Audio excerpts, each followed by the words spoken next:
So what is up, guys? Nick here, helping you to master your technology. iPhone 16 Pro Max versus the iPhone 17 Pro Max versus the iPhone 15 Pro Max. Which one should you buy here? Long-term update here. I've had all of these since launch day, and I still get some questions. Should I just go with the older one? Should I trade in? Should I wait until the new one comes out to get one of these discounted? Well, we're going to break that all down for you here today. And if you're wondering where's the dark background, today I'm going light mode. We'll switch back to dark mode some days, but today I'm feeling the light mode. So let me know your thoughts on which one so far you're already feeling of these three phones right here. I'm going to go ahead and start by talking about the camera control button change that came to the iPhone 16 Pro Max. And I'm not going to cover the basic things we've covered 1,000 times before. We're going to talk about different things here. So beautiful iPhone 16 Pro Max here did bring the camera control button here to the side. Now, was this really, is this really worth going with this phone for this feature alone? And I would say the answer is no, because this camera control, while it is useful on certain occasions, it's not necessarily a gimmick. It's just kind of like this part right here where you double click to do things. It's just, you find yourself not really using it that much. And so it really just serves as a button to click a photo. I basically just used it to launch the camera, and then I'm still clicking right here. So, and you could also set up the action button on the 15 Pro Max to do the same thing. So I gotta say right out the gate, the camera control change, I wouldn't say a gimmick, but definitely not a reason to go ahead and think like I got to get one of the phones with the camera control button. There is an area where I think it is kind of useful, and this is going to be for a niche amount of people, and that's going to be if you set this phone up on a tripod and you leave the phone on a tripod with, for professional recording and stuff like that, having that control button right there, provided that you do have this mounted where it's not blocking the camera control button, is kind of useful on occasion. But in that case, you might still just press the button right on the screen. But if you're in a certain angle, you could just tap that to start recording. So it is a little bit useful in that respect. Now let's talk about the next one. And this one's going to switch over gears to the iPhone 17 Pro Max. Is the thermal fix of these two phones worth it? And we got a little smudge right there. That's not a scratch, by the way. That's a smudge. But I would say absolutely. The vapor chamber, the cooling in here, definitely worth it. If you're a sustained heavy user, like you're somebody who uses the phone heavily throughout the day, and you do gaming or you record a lot of video, specifically 4K video on your iPhone for maybe your business, whatever you're doing, this could be really worth it for you, especially if you play long extended sessions of games. You get sustained performance. It doesn't, throttle back as much, and you get better thermal efficiency. So I'd say for the 17 Pro Max, absolutely on that front. Now, when talking about the displays between these three, the evolution from displays, they haven't really changed all that drastically. We do have thinner bezels starting with the iPhone 15 Pro Max over some previous versions, but they got even thinner and a bigger display on the iPhone 16 Pro Max, which also feels exactly the same basically as the 17 Pro Max's display on the 16 Pro Max. The main difference, though, is the anti-reflective properties for the iPhone 17 Pro Max and slightly brighter outdoors. So if you're a user outdoors, I do think that the 17 Pro Max is 100% worth it long term. It is the easiest to see outdoors, although 16 Pro Max is pretty easy. This one wasn't always the easiest for me because I don't know, for some reason, the iPhone 15 Pro Max would cut down the brightness a little bit more frequently. Like it would, I think it was for a heating reason because the titanium and this phone would get a little bit warmer. This phone would cut down the brightness a little bit more frequently, I would like. So this one is the worst of the bunch for, sustained outdoor brightness. This is solid. This does really good. But this is even better due to anti-reflections and also brighter overall panels. So that's how I would look at it from display perspective. Now, if you like a display that's easiest to navigate with one hand, none of these are going to be that. But of these three, the 15 Pro Max is superior in terms of the size. It is a 6.7-inch screen, so it feels way easier to one hand than these 6.9s. Once you go up to the 6.9, you start to feel that I have to use two hands. Like it is kind of like that feeling starting with 16 Pro Max. So when I pick all these up, I really do love the way the iPhone 15 Pro Max feels with the 6.7. It feels like a sweet spot size. If you like a big but not too big kind of phone, this one feels really good. Also, the titanium is light, it's super thin, and it does have a pretty good overall battery life. So 15 Pro Max, definitely the more easy to one hand, easier to use without having to feel like you have to always go to two hands on that panel. Now these two over here though, these are all day two-hand phones for the most part. You're going to be using both hands to navigate both of these products right here. So the next area I want to move on to talk about is the chipset performance. Now we are going to take a look at all three here. We do have ourselves Geekbench 7 that launched, and we're going to go ahead and do some benchmarks soon. As a matter of fact, after we discuss this, I will run these right now. But we have A19 Pro chip, A18 Pro, A17 Pro, and you'll see the clock speed just got a little bit higher on each, 4.26, 4.04, and 3.78 gigahertz. But the real change is the RAM on the 17 Pro Max. This actually made the phone itself feel definitely faster in terms of handling multiple applications at once. So I'm going to go ahead and run a CPU benchmark on Geekbench 7 here, which was recently launched, and we'll see what kind of scores they get. Now, the tests here in Geekbench 7 are supposed to emulate a little bit more of a real-world experience. So let's see what we get here in July 2026.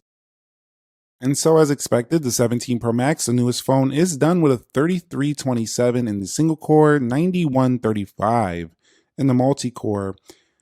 16 Pro Max was right on its heels, but you can see that it scores worse in single and multi, specifically way more in the multi-core score. And so you see big multi-core jumps on the 17 Pro Max, with the 15 Pro Max clearly at last place with 7198 and 2668 on the single. All these are on iOS 26.6. And so therefore, these scores are, indicative of pretty good performers though, because they're not all like super far off, but especially when you start pushing the phone, you could see that multi-core score significantly ahead for 17 Pro Max. This is why I said the sustained performance with the thermal efficiency, you gotta go with the iPhone 17 Pro Max when it comes to the area of performance. Now, the 12 gig of RAM on here also should give the 17 Pro Max a better longevity. So I would pony up for this phone for the future of Apple Intelligence.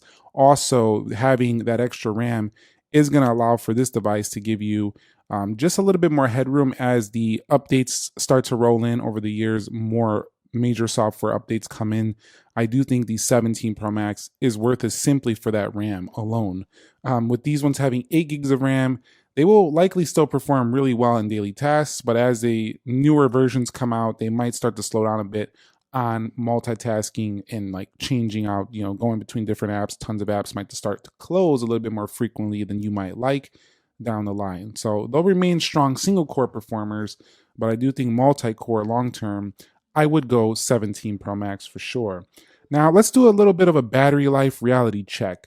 I want to explain to you what I've learned about all of these phones. Now, it's pretty easy because the 17 Pro Max is the clear winner, obviously the newer phone, but it's not just because it's newer. They actually worked on making this battery a little bit bigger, and because it's able to disperse that heat a little bit better and has a better chip and more RAM, the whole phone is not even more optimized. It also has the hardware to make the battery life better. So this one gives you about 2 days with standard use on the iPhone 17 Pro Max.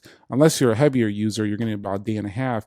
Now on the 16 Pro Max, I call this one about a day and a little bit, or a quarter for heavy use. So you can get through a full day, forget to charge it, wake up. You'll probably make it to about noon, 10 a.m., noon, depending if you wake up at like 7 in the morning. You'll make it to about noon-ish. You're going to need a charge, or you're going to be getting near a charge at that point. Again, I'm talking from the use of somebody's actually using the phone quite a bit. Any of these phones can extend further if you're not even touching the phone. They all have great standby time, but I'm talking about actual usage. So that's how I would sum this one up. So that's a really good, reliable all-day performer. The 15 Pro Max is to me, it's like a smaller iPhone 17 Pro. Probably not even that good. It's probably more like a smaller 16 Pro. It lasts a full day, but you're charging it every night for sure. So that's the only con with this one.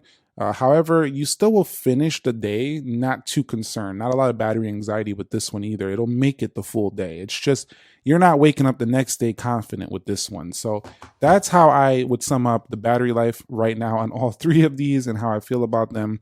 And so with that being said, if that's your main area, 17 Pro Max it is all day. Now talking about the areas of cameras, 17 Pro Max wins on the front-facing camera drastically. So if you do want a much better front-facing camera, it's all of the 17 models this year. So that's the main thing that I would say has really impressed me most about this one. But also you get the most zoom at 40x zoom on here. You get the best video quality as it is the newer phone. But in reality, let's do a reality check here. The 16 Pro Max already had majority of what you need for the day-to-day. It has really good macro modes. It has really great video quality, just like the 17 Pro Max. It just has the older camera on the front. And so I would say if selfie quality is your main concern, or selfie variety, because you could do more ultra-wide stuff, then I would skip 16 Pro Max. But if you just need a really great rear camera, it is a sweet spot in the lineup here, with the iPhone 15 Pro Max having the weakest zoom of these three, but not bad. It can still do 25x, but it just can't do no 40 times, for example. And the front-facing camera, not quite as, it's just not quite as long right there. So definitely 15 Pro Max, sharp results overall, really good video as well. It's just if you want a little bit more out of their camera control buttons, I would say 15 Pro Max is the one I would skip here when it comes to the camera of these three. Although, again, these are all Pro Maxes, so they all have strong camera performance. It kind of goes sharp results, but not like the most pro anymore. This is more like stepping into the pro realm at this point. And this is like the super pro over here, like super Pro Max on this 17 model. So that's how I would look at it. Also, if you are going to be using the future AI stuff, the Apple Intelligence, newer Siri, I would say go with the 17 Pro Max, mostly because that RAM is very important for AI integration. That's one of the key elements of the RAM right there. If you're like, I'm not on board with that AI stuff, bro, I don't really care too much. I mean, I use it sometimes, but I just use ChatGPT or Gemini. I just use cloud-based applications like that, and I don't really care too much for it. 16 Pro Max is that classic premium Apple build, looks beautiful, feels beautiful, and still has enough power to do stuff like that. So does the 15 Pro Max, but the 15 Pro Max is a little bit older at this point. And the value sweet spot has to be the iPhone 16 Pro Max of the lineup. It just feels like that valuable sweet spot here.